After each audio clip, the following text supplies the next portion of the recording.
2, 3, 4, 5, 6 et 7. Et oui, ils ont mis 7 barres ici pour voilà, faire référence à 7 of 9.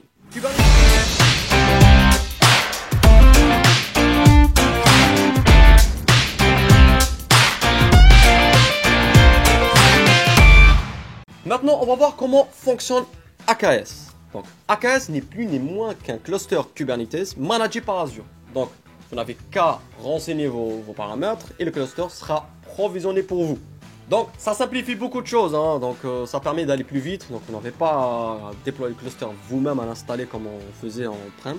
Donc là, tout se fait automatiquement. L'infrastructure de AKS se compose principalement de control plane. Donc, lui, c'est le cerveau qui contrôle le cluster. On a le node pool. Donc, c'est un regroupement de nœuds. Et on a le nœud. Le nœud, c'est la machine qui va exécuter votre work. Quand vous déployez un cluster AKS, le control plane est automatiquement créé et configuré. Donc, il est fourni gratuitement. Donc, vous ne payez pas le control plane sur Azure. Par contre, voilà, vous allez payer uniquement les nœuds attachés à ce cluster. Donc, le control plane se compose principalement de API server, la base etcd, un scheduler et un controller manager. L'API server, cette API permet l'administration du contrôleur avec kubectl par exemple. Le TCD, une base de données qui maintient le state et la configuration du cluster. Le scheduler, donc, lui, il décide dans quel nœud on va déployer votre pod. Bon, disons application pour l'instant, on verra c'est quoi un pod. Control manager, donc, lui, il s'assure que l'état de cluster réel correspond à l'état de cluster souhaité. Donc, à chaque fois qu'il y a des changements, par exemple, s'il y a un pod qui a été, une application qui est down, lui, il s'assure.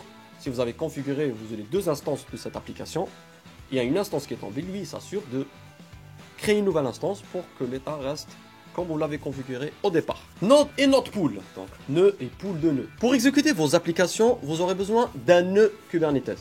Donc, il faut une force de calcul, donc une machine virtuelle en l'occurrence, et chaque nœud contient un kubelet, un kubeproxy et un pod, un ou plusieurs pods bien sûr. Comme je l'ai dit précédemment, donc chaque nœud fait partie d'un autre pool. Et dans un cluster, on peut avoir plusieurs pools. Voilà, donc dans chaque pool, peut y avoir plusieurs. Et dans chaque nœud, vous avez un kubelet. Donc lui, on va dire que c'est l'espion du control plane.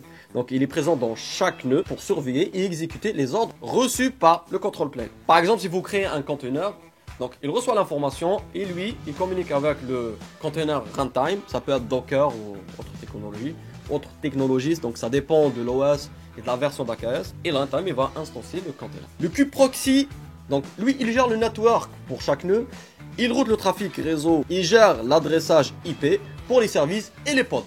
Un pod c'est un regroupement de containers, mais la plupart du temps, voilà, il contient un seul container, mais ça peut arriver qu'il peut contenir plusieurs containers. Donc disons que c'est un regroupement de containers. Maintenant regardons ce qui se passe quand vous déployez une application. Dès que vous exécutez la commande kubectl apply -f deployment.yaml, donc il se passe quoi? L'API server reçoit la requête, ensuite il transmet au déploiement contrôleur, ensuite il fait appel à l'API server pour créer le replica set, en d'autres termes le pod. Le replica set reçoit la requête et demande à l'API server de créer le pod. Le scheduler va alors choisir un nœud, le kubelet reçoit la notification qu'un nouveau pod est affecté à son nœud, il va alors faire appel à Docker pour créer les containers définis. Si le pod est supprimé par exemple, le replica set controller fait appel à l'API server, elle-même appelle le scheduler qui décide dans quel nœud il va instancier le pod. Une fois décidé, il fait appel au kubelet de nœuds pour corriger et recréer le nouveau pod.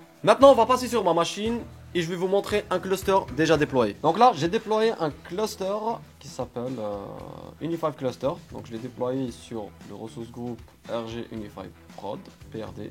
Donc oui, je suis un fou, je déploie en prod, je teste en prod, oui. Donc ici, on va pas rentrer dans tous les détails, mais je vais au moins illustrer tout ce qu'on a dit, tout ce qu'on a vu dans cet épisode. Donc là, on a la version AKS, qu'il faut d'ailleurs toujours maintenir. Hein. Ensuite, donc là, on a le node pool.